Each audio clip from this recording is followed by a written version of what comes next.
Halo, perkenalkan nama kami Rafa Syaiska Izal Hadar. Saya Revaldis dan Suwandi.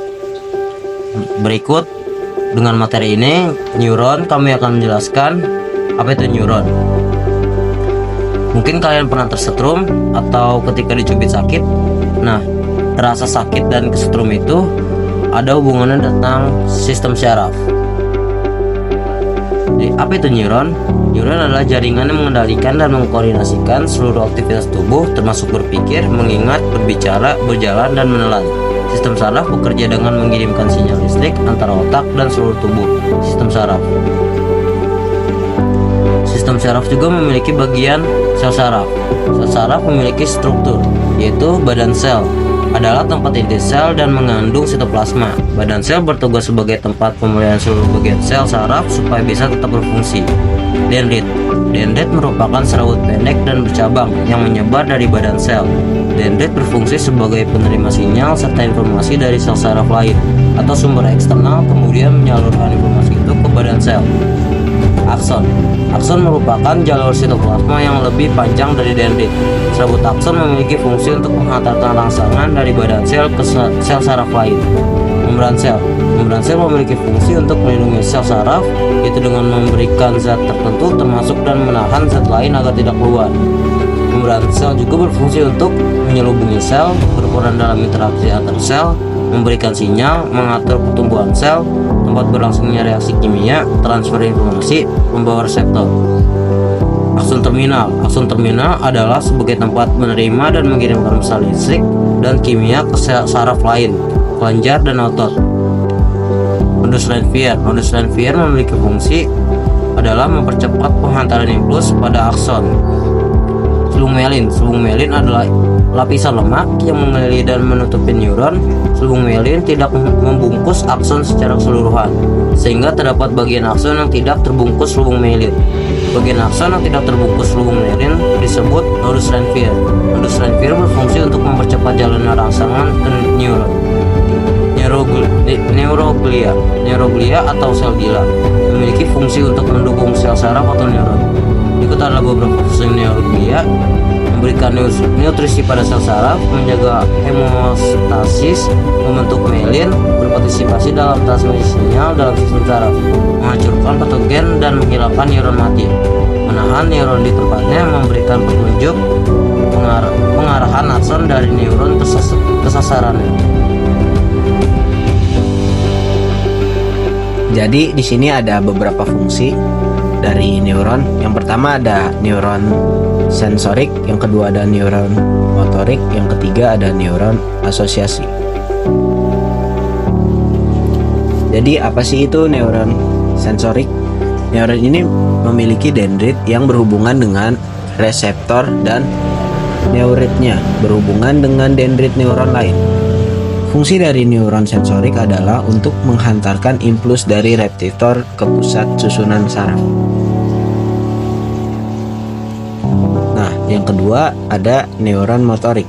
Neuron motorik mempunyai dendrit yang berhubungan dengan akson neuron lain dan neuritnya berhubungan dengan efektor atau alat tubuh pemberi tanggapan terhadap suatu rangsangan. Fungsinya untuk mengantarkan impuls motorik dari susunan saraf ke efektor. Yang ketiga yaitu ada neuron asosiasi. Neuron asosiasi merupakan penghubung antar neuron motorik dan sensorik.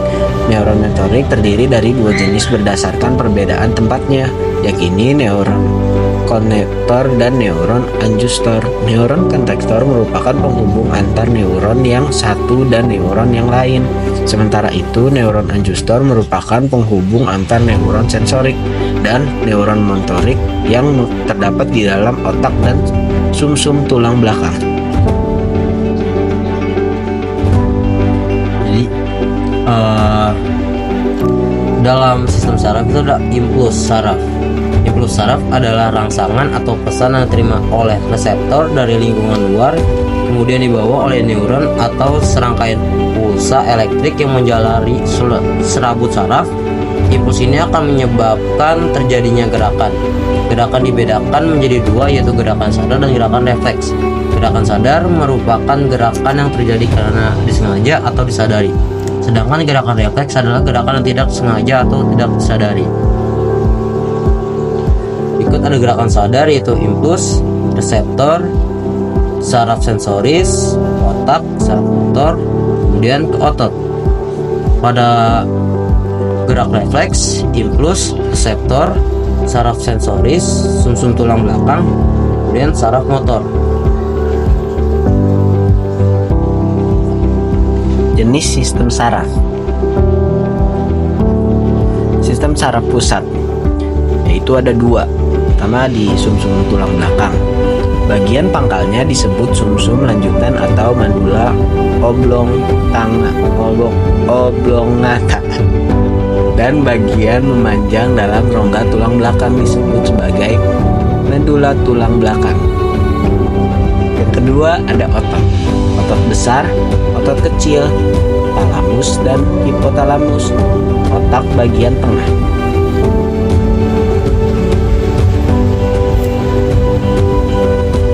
Sistem saraf tepi ada dua. Yang pertama sistem saraf sadar. Saraf yang rangsangannya disampaikan ke pusat reseptor, yaitu ke pusat motoris pada cerebrum. Sistem saraf tepi terbagi atas saraf kranial dan saraf spinal yang masing-masing berpasangan serta ganglia. Yang kedua ada sistem saraf tidak sadar. Saraf otonom adalah saraf yang rangsangannya tidak disampaikan ke otak. Sistem saraf otonom mengontrol kegiatan organ-organ dalam.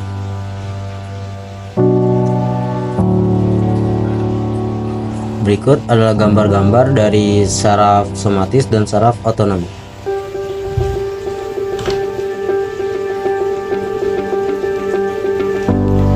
Gangguan pada sistem saraf. Yang pertama ada epilepsi.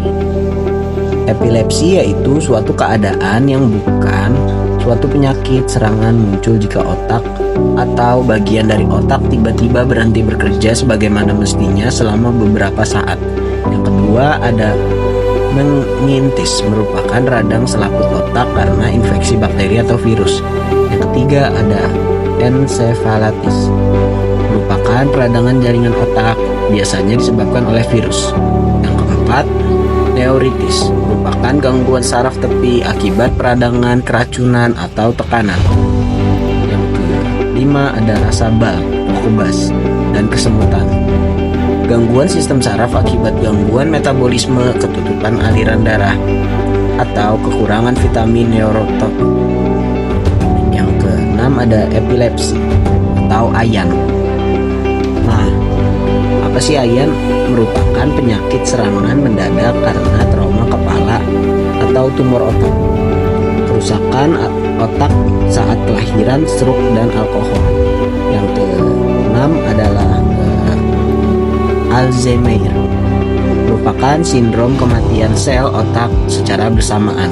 Yang ketujuh ada geger otak. Nah, geger otak itu merupakan bergeraknya jaringan otak dalam tengkorak, menyebabkan perubahan fungsi mental atau kesadaran. Yang ke-8 ada stroke, merupakan penyakit yang timbul karena pembuluh darah di otak tersumbat atau pecah sehingga otak menjadi rusak. Penyebab penyumbatan ini ialah adanya penyempitan pembuluh darah.